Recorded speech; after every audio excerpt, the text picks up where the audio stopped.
장례식장 안은 조문객들이 내뱉는 슬픔의 열기로 가득했지만 미나는 어머니를 잃은 슬픔보다 더 시린 시댁 식구들의 경멸을 마주해야 했습니다. 시장통 상인들이 줄지어 문상을 오자 마치 더러운 것이라도 본 듯 입술을 비틀던 그녀는 미나의 곁으로 다가와 비수 같은 말을 꽂았습니다. 예, 미나야. 대체 넌 평소에 어떤 인생을 살았길래 알고 지내는 사람들이 고작 이 수준이니? 장례식장 꼴을 좀 보렴. 품격이라곤 눈 씻고 찾아볼 수가 없구나. 뭐 하나 내 맘에 드는 게 하나라도 있어야지 말이다. 내 어미가 그 금싸라기 같은 국밥집 땅을 남 좋은 일만 시키고 기부했다는 소리를 듣고 내가 혈압이 올라서 밤잠을 설쳤단다. 시장통 국밥 냄새가 내 옷에 배어서 지워지질 않을 것 같아 정말 불쾌하구나. 미나는 피가 나도록 입술을 깨물며 터져 나오려는 눈물을 삼켰습니다. 하지만 비극은 여기서 끝이 아니었습니다. 남편 민호는 장례식 내내 입구 쪽을 살피며 누군가를 초조하게 기다리는 눈치였습니다. 자신의 병원 확장에 힘을 보태줄 유력 인사나 정재계 거물이 한 명쯤은 나타나리라 굳게 믿었던 모양입니다. 하지만 조문객 명부에 시장 상인들의 이름만 가득한 것을 확인한 순간 민호의 눈빛은 순식간에 차갑게 식어버렸습니다. 그는 아내의 어깨를 감싸는 대신 양복 안주머니에서 하얀 봉투를 꺼내 미나 앞에 툭 던졌습니다. 이 수준인 줄 알았으면 기대도 안 했을 텐데 시간 낭비가 심하네. 미나야, 이제 우리 서로에게 도움이 안 되는 것 같으니 조용히 정리하자. 내가 가진 그 알량한 자존심이나 국밥집 딸이라는 배경은 내 앞날에 아무런 도움이 안 돼. 나 먼저 병원으로 돌아갈 테니 발인 끝나면 바로 도장 찍어서 보내줘. 어머니를 잃은 지 3일 만에 가장 믿었던 남편으로부터 폐기 처분 통보를 받은 미나. 5년 전 전설적인 실력으로 의료계를 뒤흔들었던 천재 흉부외과 의사 장미나는 왜 자신의 찬란한 날개를 스스로 꺾고 이토록 지독한 멸시를 견디며 숨어 살아야 했을까요? 그녀가 끝내 지키려 했던 신념과 그 선택이 불러온 거대한 파장 속에는 우리가 알지 못했던 가슴 시린 비밀이 숨겨져 있습니다. 한 여자의 인생을 송두리째 뒤바꾼 이 이야기의 뒷이야기가 궁금하시다면 지금 바로 구독과 알림 설정 부탁드립니다. 여러분은 지금 어디에서 이 이야기를 듣고 계신가요? 시청하고 계신 지역을 댓글로 남겨주세요. 끝까지 함께 하신다면 분명 인생을 관통하는 큰 깨달음을 얻게 되실 겁니다. 이제 이 모든 비극이 시작되기 전 평화롭지만 위태로웠던 과거의 일상으로 들어가 보려 합니다. 미나에게 그 낡은 국밥집은 단순한 일터 그 이상의 의미였습니다. 5년 전 서울의 대형 병원에서 폭풍처럼 몰아치던 비리와 누명을 피해 도망치듯 내려온 그녀를 아무것도 묻지 않고 품어준 유일한 안식처였기 때문입니다. 새벽 4시면 어김없이 가마솥 아래 불을 지피던 어머니의 굽은 뒷모습을 보며 미나는 피 묻은 수술복 대신 얼룩진 알치마를 둘렀습니다. 날카로운 수술 도구 대신 투박한 식칼을 쥐고 팔을 썰 때마다 가슴속 깊이 박혀있던 해묵은 상처들도 조금씩 아물어가는 듯 했습니다. 어머니는 딸이 왜 그 화려한 의사 가운을 벗어 던지고 내려왔는지 단 한 번도 묻지 않았습니다. 그저 고생했다, 내 강아지 하며 김이 모락모락 나는 국밥 한 그릇을 내어줄 뿐이었습니다. 하지만 시댁 식구들에게 그 국밥집은 그저 탐욕을 채워줄 재개발 부지에 불과했습니다. 남편 민호는 개업이로서 성공 가도를 달리기 위해 더 넓은 땅과 자본이 절실했고 장모의 국밥집 터가 그 모든 문제를 해결해 줄 열쇠라고 확신했습니다. 미나가 과거에 천재적인 의사였다는 사실조차 민호에게는 그저 이용 가치가 높은 뒷배로서의 매력일 뿐이었습니다. 어느 날 병세가 깊어진 어머니는 미나의 거친 손을 꼭 잡고 평생의 결단을 전했습니다. 미나야, 이 땅이랑 국밥 비법은 평생 우리 집 국밥으로 배를 채우던 어려운 사람들을 위해 쓰기로 했다. 복지재단에 기부하기로 서약했으니 그리 알아라. 그리고 너도 이제 그만 내 자리로 돌아가야지. 이 엄마는 내가 다시 사람 살리는 손으로 살길 바란다. 어머니의 그 고결한 결정은 시댁 식구들에게는 그야말로 마른 하늘의 날벼락 같은 소식이었습니다. 장모가 세상을 떠나면 당연히 자신들의 명의로 넘어올 줄 알았던 금싸라기 땅이 하루아침에 남의 손에 넘어가게 된 것입니다. 그 사실을 알게 된 순간부터 강춘자와 민호의 가식적인 미소는 비릿한 증오로 변했습니다. 강춘자는 미나를 볼 때마다 제 어미 닮아 속이 시커먼 년이라며 차마 입에 담지 못할 독설을 퍼부었고, 민호는 아내를 투명인간 취급하며 노골적으로 외면하기 시작했습니다. 미나는 어머니의 유언을 지키는 것이 곧 자신의 신념을 지키는 일이라 믿으며 이 지독한 멸시를 견뎠습니다. 하지만 장례식장에서 마주한 그들의 민낯은 미나가 상상했던 것보다 훨씬 더 비열하고 추악했습니다. 민호는 장모의 서재에서 발견한 기부 증서를 몇 번이나 다시 읽었습니다. 사회복지법인 기부 확약서라는 10글자가 그의 야망을 산산조각 냈습니다. 그 땅은 그가 대출을 받아 대규모 병원을 세우려던 계획의 핵심이었습니다. 민호는 미나를 사랑해서 결혼했다고 스스로를 속여왔지만 사실 그녀의 천재적인 의학 지식과 이 노른자의 땅은 그에게 거절할 수 없는 패키지 상품과 같았습니다. 이제 면허도 정지되어 쓸모없어진 전직 의사 아내에게 남은 건 이 땅뿐이었는데 그것마저 연기처럼 사라졌다는 사실에 민호는 소름 돋는 냉기를 느꼈습니다. 그는 장례식장 귀빈실에서 거울을 보며 넥타이를 고쳐맸습니다. 더 이상 미나의 곁을 지키며 사위 노릇을 할 경제적 동기가 사라진 것입니다. 그는 장례식 비용 결제 내역을 살피며 병원 사무장에게 전화를 걸었습니다. 응, 김 사무장. 장모님 장례식 비용 말이야. 우리 병원 법인 카드로 결제하려던 거 전부 취소해. 그리고 상조 서비스도 제일 기본 등급으로 낮춰버리고 굳이 남 좋은 일만 시킨 사람한테 우리가 과한 예우를 차릴 필요는 없잖아. 그 여자가 알아서 하겠지. 민호의 목소리에는 일말의 죄책감도 없었습니다. 오히려 그는 조문객들이 미나에게 건네는 부의금 봉투에 눈독을 들였습니다. 그 돈이라도 챙겨서 이번 달 병원 리수료를 메꿔야겠다는 계산이 머릿속을 빠르게 스쳐 지나갔습니다.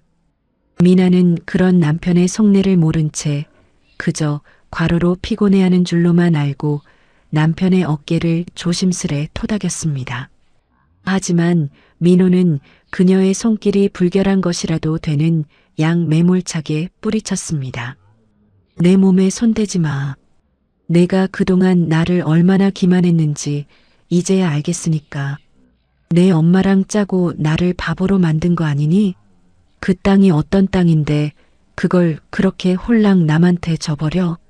넌 이제 나한테 아무런 가치가 없어.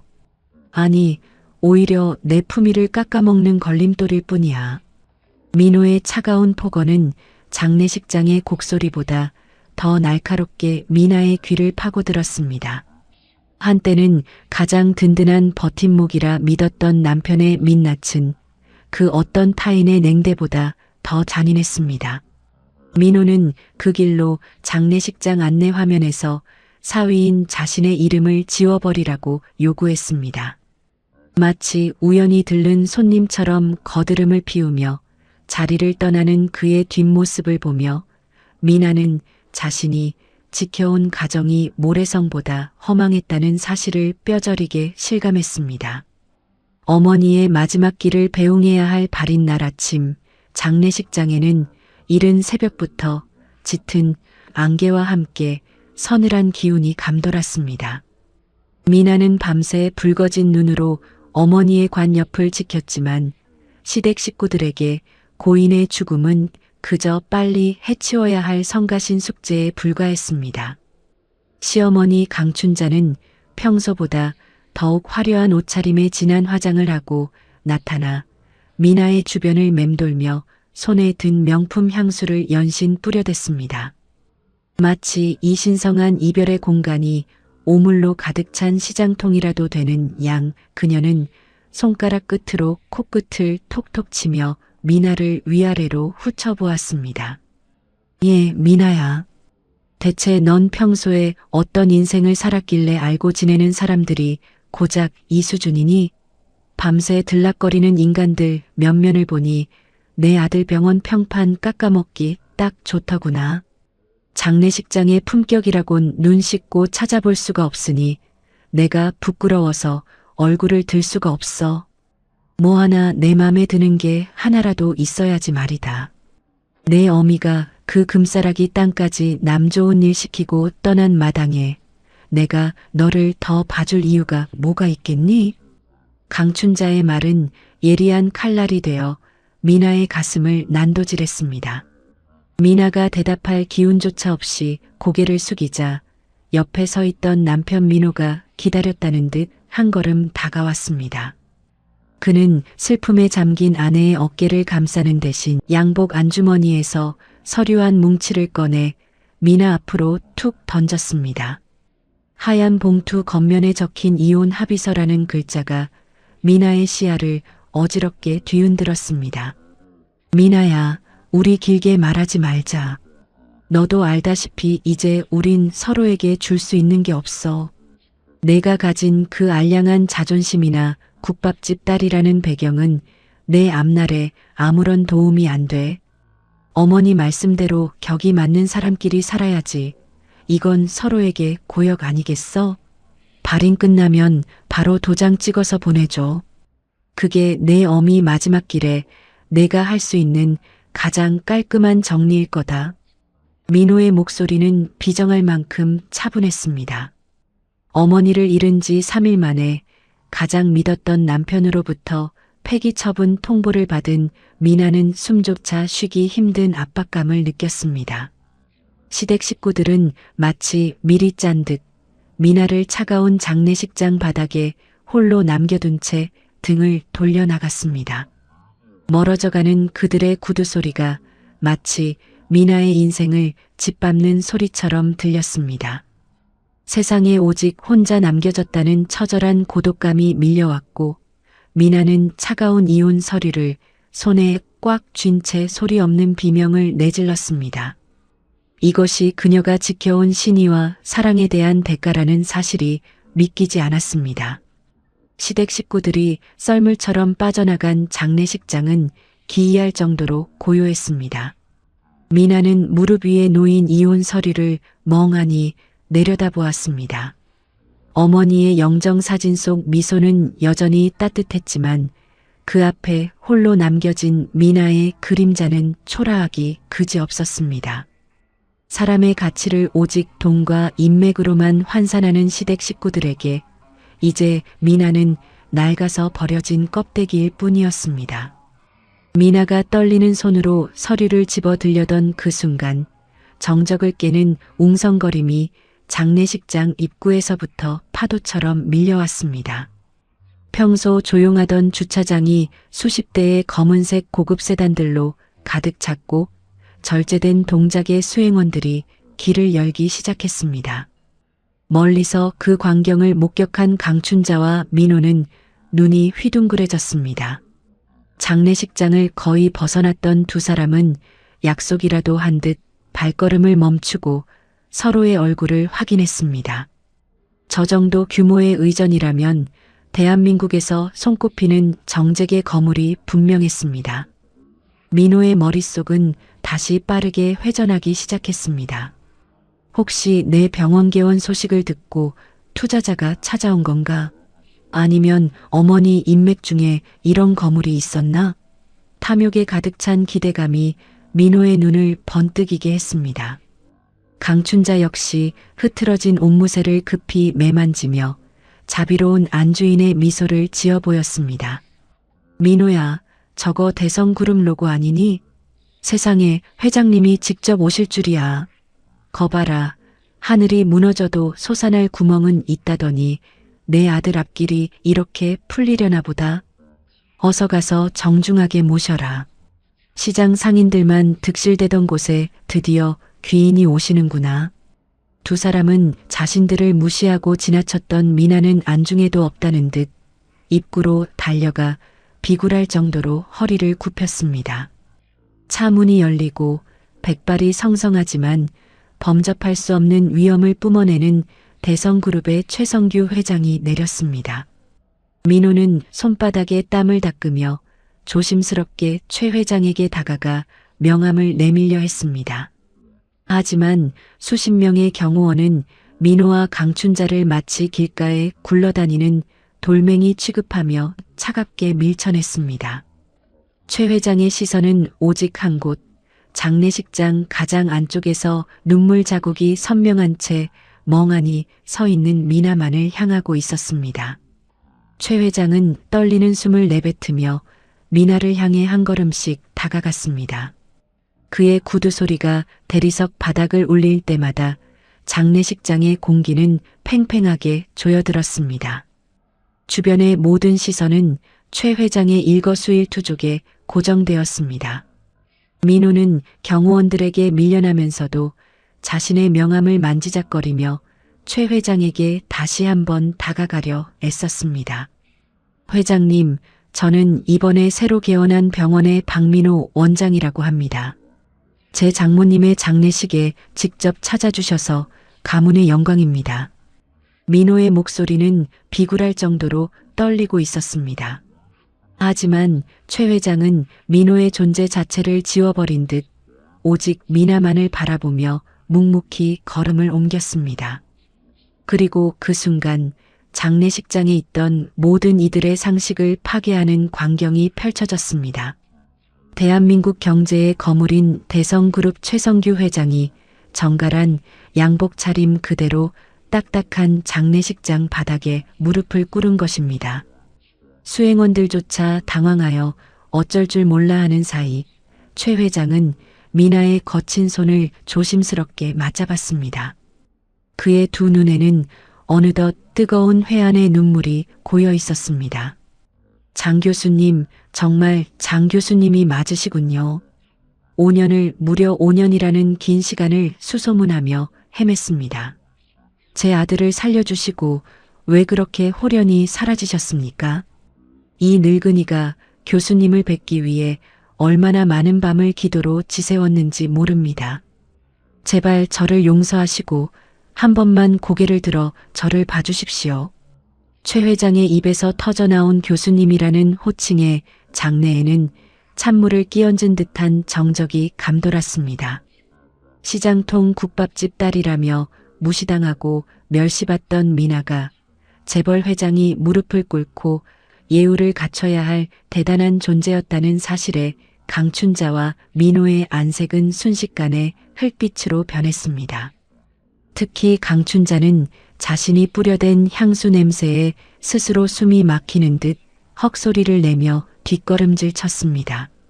그녀가 고작 이 수준이라며 비하했던 미나의 인맥은 사실 자신이 감히 쳐다보지도 못할 하늘 위의 존재였던 셈입니다.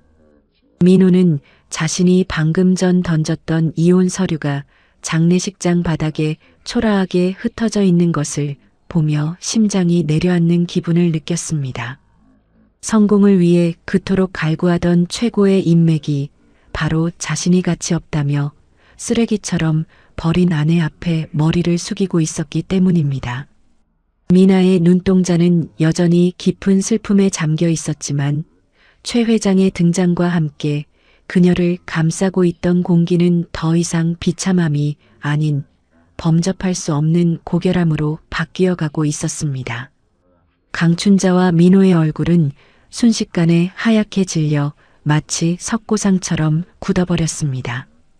방금 전까지 미나를 향해 뿜어내던 그 독한 향수 냄새는 이제 그녀 자신의 탐욕이 썩어가는 악취가 되어 스스로의 목을 조르는 듯 했습니다. 대한민국에서 거물이라 불리는 대성그룹의 최 회장이 무릎을 꿇고 애원하는 대상이 자신들이 평생 시장통에서 국밥이나 말 행색이라며 비하했던 미나라는 사실을 뇌가 받아들이지 못하고 있었습니다. 민호는 떨리는 손으로 바닥에 흩어진 이혼 서류를 황급히 가리려 했지만 최 회장의 날카로운 시선은 이미 그 하얀 봉투에 머물러 있었습니다. 최 회장은 바닥에 떨어진 이혼 서류를 천천히 집어들었습니다. 서류의 내용을 확인한 그의 눈빛은 순식간에 차가운 안광으로 번뜩였습니다. 그는 미나를 대신해 민호를 쏘아보며 낮게 가라앉은 목소리로 물었습니다. 이 사람이 박 원장이라고 했나? 내 아들의 목숨을 살린 이 고결한 분에게 감히 이딴 종이 쪼가리를 내밀었단 말인가? 자네가 의사라면 어머니를 잃고 슬퍼하는 아내에게 이렇게 해서는 안 되는 법이지. 최 회장의 서슬 퍼런 꾸짖음에 민호는 변명할 말조차 찾지 못한 채 입술만 달달 떨었습니다. 회장님, 그게 아니라 오해가 있으신 것 같습니다. 라고 간신히 내뱉었지만 최 회장은 그의 말을 가차없이 잘라버렸습니다. 최 회장은 다시 미나를 향해 고개를 숙이며 간곡하게 말했습니다. 장 교수님, 아니 미나 씨. 저 무례한 자들이 당신에게 어떤 짓을 했는지 이제야 알 것 같습니다. 제가 5년 전에 당신을 지켜주지 못해 이런 수모를 당하게 했으니 이 늙은이의 죄가 큽니다. 이제 더 이상 혼자서 이 지독한 굴레를 짊어지지 마십시오. 당신의 명예와 당신 어머니의 명예를 제가 모두 되찾아드리겠습니다. 최 회장의 진심 어린 한마디는 미나의 억눌렸던 가슴에 작은 균열을 냈습니다. 미나는 여전히 어머니의 영정 사진을 바라보고 있었습니다. 하지만 그녀의 눈빛은 더 이상 슬픔에만 젖어 있지 않았습니다. 5년 전 동료들의 비리와 병원 내 권력 다툼 속에서 환자를 살리기 위해 모든 오명을 뒤집어쓰고 떠났던 그날의 기억이 선명하게 되살아났습니다. 사람을 살리는 손을 가졌기에 칼자루를 내려놓았던 그녀였지만 이제는 소중한 사람들을 지키기 위해 다시 그 칼을 들어야 할 때임을 직감했습니다. 미나는 최 회장이 건네는 손을 천천히 맞잡으며 차분하게 입을 열었습니다. 회장님, 제 어머니의 마지막 길을 지켜주셔서 감사합니다. 하지만 제 일은 제가 직접 마무리 짓고 싶습니다. 그 단호한 목소리에 시댁 식구들은 자신들의 운명이 벼랑 끝으로 내몰리고 있음을 비로소 깨닫기 시작했습니다. 5년 전 2000년대 초반의 어느 차가운 겨울밤이었습니다. 성심의료원의 수술실 앞은 숨소리조차 들리지 않는 정적만이 감돌았습니다. 당시 같은 병원에서 근무하던 남편 민호에게 미나는 감히 쳐다보지도 못할 하늘 위의 태양과 같았습니다. 그녀의 정교한 손놀림은 마치 신이 빚어낸 예술가의 붓질과 같았고 절망적인 환자들에게 그녀의 이름은 곧 기적의 동의어였습니다. 그러던 어느 날 끔찍한 연쇄 추돌 사고로 대성그룹의 외아들 진우가 실려왔습니다. 심장이 멈추기 일보 직전인 절체절명의 순간 모든 전문의가 고개를 저으며 포기하려 할 때 오직 미나만이 수술 장갑을 끼고 홀로 수술대에 섰습니다. 16시간에 걸친 사투 끝에 기적이 일어났습니다. 멈췄던 심장이 다시 뛰기 시작했고 죽음의 문턱을 넘었던 청년은 미나의 손끝에서 다시 생명을 얻었습니다. 하지만 승전보 뒤에는 잔인한 함정이 기다리고 있었습니다. 당시 병원장의 아들이 저지른 치명적인 투약 과실을 덮기 위해 병원 수뇌부는 수술 집도자인 미나에게 모든 책임을 전가하며 그녀를 벼랑 끝으로 몰아세웠습니다. 미나는 자신의 명예보다 환자의 안정이 우선이라 판단했습니다. 병원 내부의 추악한 정치 싸움에 휘말려 이제 막 깨어난 환자의 회복에 차질이 생기는 것을 막기 위해 그녀는 그 어떤 변명도 없이 의사 가운을 내려놓고 자취를 감췄습니다. 그녀가 선택한 도피처는 어머니의 낡은 국밥집이었습니다. 사람의 심장을 고치던 손으로 물을 썰고 팔을 다듬으며 미나는 자신의 찬란했던 과거를 스스로 지웠습니다.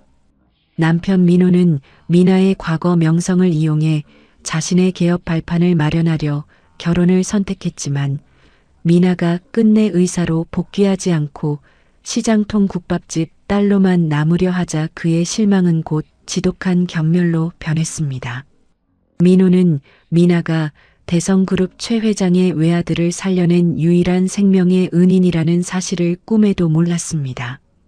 그저 끈 떨어진 낙동강 오리알이라 생각하며 그녀를 짓밟았던 민호는 이제 최 회장의 무릎 앞에서 자신의 인생이 송두리째 무너져 내리는 것을 지켜봐야만 했습니다.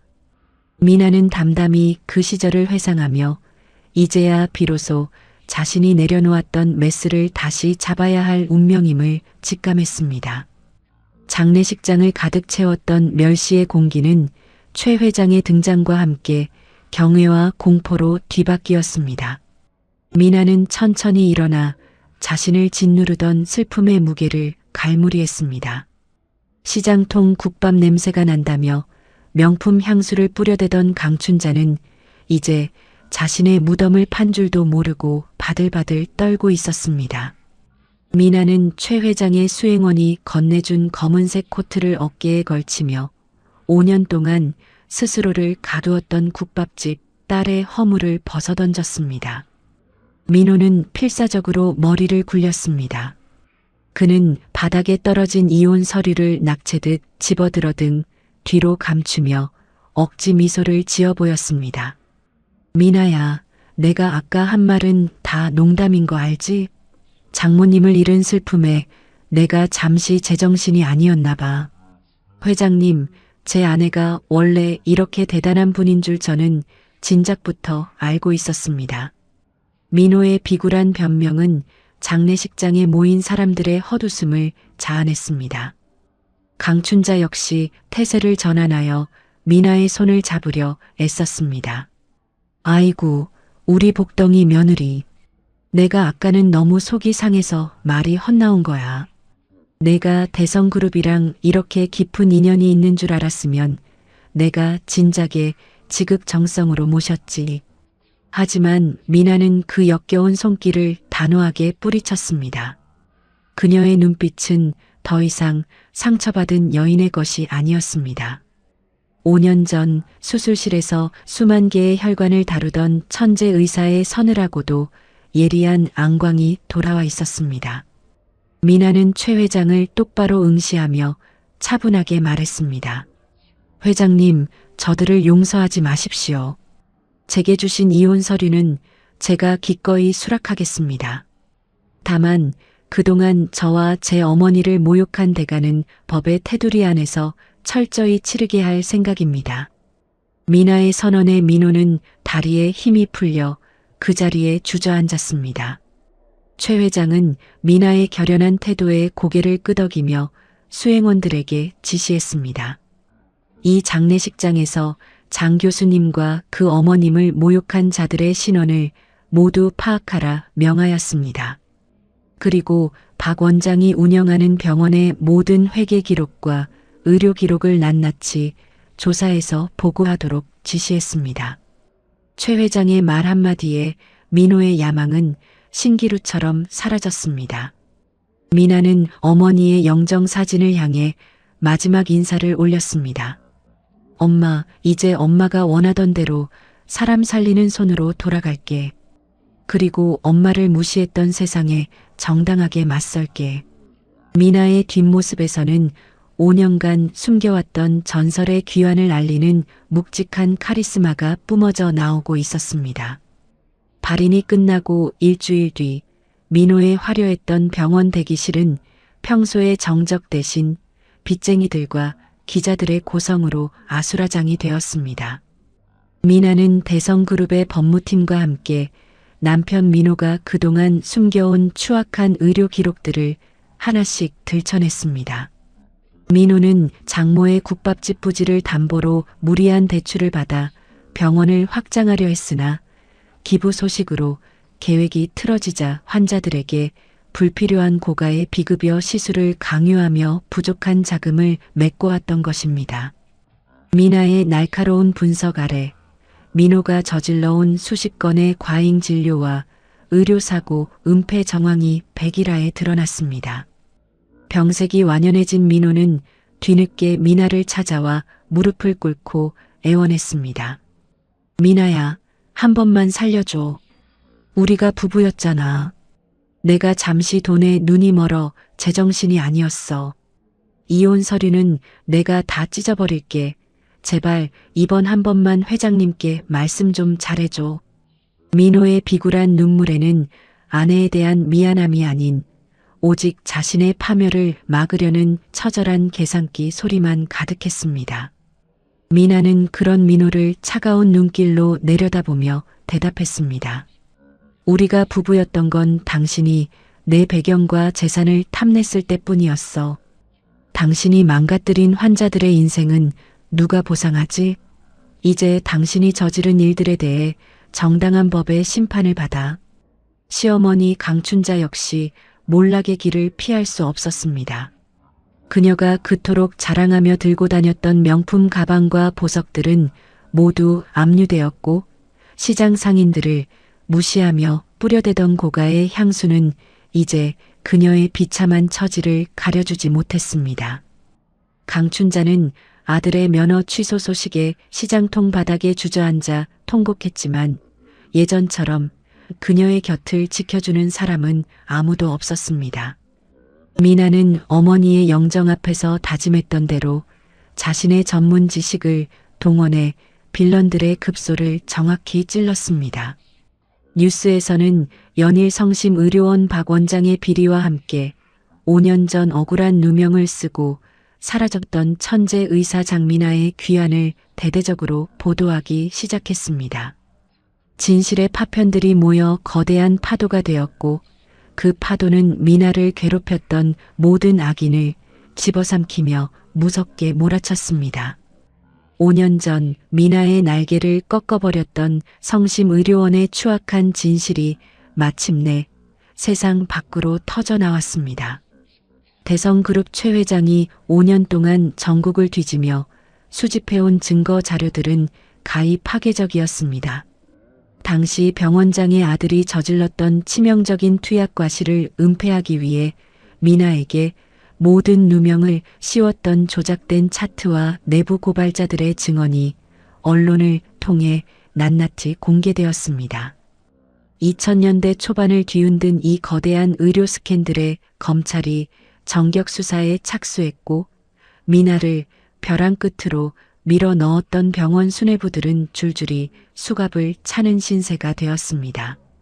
부당하게 정지되었던 미나의 의사 면허가 복원되던 날 보건당국은 공식적인 사과문을 발표하며 그녀의 결백을 인정했습니다. 최 회장은 미나를 대성그룹 본사 집무실로 초대했습니다. 장 교수님, 아니 미나 씨. 당신의 명예를 되찾는 것만으로는 제 마음이 풀리지 않습니다. 대성그룹의 모든 역량을 동원해 대한민국 최고의 심장센터를 건립하겠습니다. 그곳의 모든 정권을 당신에게 맡기고 싶습니다. 당신의 그 고결한 손으로 다시금 꺼져가는 생명들을 살려주십시오. 최 회장의 제안은 단순한 보상을 넘어 미나가 5년간 가슴 깊이 묻어두었던 의사로서의 사명을 다시 일깨우는 호소였습니다. 미나는 잠시 침묵을 지키다 책상 위에 놓인 청진기를 천천히 손으로 쓸어보았습니다. 차가운 금속의 감촉이 손끝을 타고 흐르자 수술실의 밝은 조명 아래서 느꼈던 그 뜨거운 심장 박동의 기억이 선명하게 되살아났습니다. 그녀는 고개를 들어 최 회장을 똑바로 응시하며 대답했습니다. 회장님, 제안은 감사히 받아들이겠습니다. 다만 한 가지 조건이 있습니다. 그 센터는 오직 돈 있는 사람들을 위한 곳이 되어서는 안 됩니다. 제 어머니가 국밥 한 그릇에 담으셨던 그 따뜻한 마음처럼 가난하고 소외된 이들도 차별 없이 치료받을 수 있는 곳으로 만들고 싶습니다. 미나의 단호하고도 고결한 의지에 최 회장은 깊은 감명을 받은 듯 고개를 끄덕였습니다. 복수라는 이름의 차가운 폭풍이 지나간 자리에는 이제 생명을 향한 따스한 온기가 싹트기 시작했습니다. 미나는 오랫동안 입지 않았던 하얀 의사 가운을 다시 꺼내 입었습니다. 거울 앞에 선 그녀의 모습은 더 이상 시장통 국밥집의 가엾은 딸이 아니었습니다. 수많은 시련을 견뎌내고 더욱 단단해진 대한민국 의료계에 살아있는 전설 장미나 교수의 귀환이었습니다. 그녀의 어깨 위에 놓인 하얀 가운은 그 어떤 명품 옷보다 눈부시게 빛났습니다. 시간은 흘러 계절은 다시 푸르른 여름을 맞이했습니다. 어머니가 평생 가마솥불을 지피며 고소한 국밥 냄새를 풍기던 그 시장통 모퉁이에는 이제 현대적인 미감과 따뜻한 온기가 공존하는 대성잔미나 심장 센터가 우뚝 솟았습니다. 센터 입구에는 어머니의 인자한 미소를 본뜬 작은 조각상과 함께 이곳은 가장 낮은 곳에서 가장 따뜻한 것을 나누고자 했던 한 어머니의 유지로 세워졌습니다. 라는 글귀가 새겨진 동판이 햇살을 받아 반짝이고 있었습니다. 민호와 강춘자가 그토록 탐냈던 금싸라기 땅은 이제 누군가의 탐욕을 채우는 도구가 아닌 돈이 없어 수술을 포기해야 했던 이들의 마지막 보루가 되었습니다. 미나는 센터장실 창가에 서서 활기차게 돌아가는 시장 풍경을 내려다보았습니다. 면허가 박탈된 민호는 지방의 작은 요양병원을 전전하며 허들의 일을 돕는 처량한 신세가 되었고, 품격을 강조하던 강춘자는 자신이 무시하던 시장 상인들의 손가락질을 피해 방 안에서만 지내며 쓸쓸한 노년을 보내고 있다는 소식이 들려왔습니다. 하지만 미나에게 그들에 대한 분노는 이제 남아있지 않았습니다. 악행을 저지른 자들은 스스로 만든 지옥에 갇혔고, 미나는 어머니가 남겨준 더 큰 사랑의 가치를 실천하는 데 온 마음을 쏟고 있었기 때문입니다. 수술실로 향하기 전 미나는 가운 주머니 속에 소중히 간직해온 어머니의 낡은 레시피 수첩을 가만히 어루만졌습니다. 엄마, 오늘 수술받는 아이도 엄마가 끓여주던 국밥처럼 따뜻한 심장을 가질 수 있게 내가 최선을 다할게. 지켜봐줘.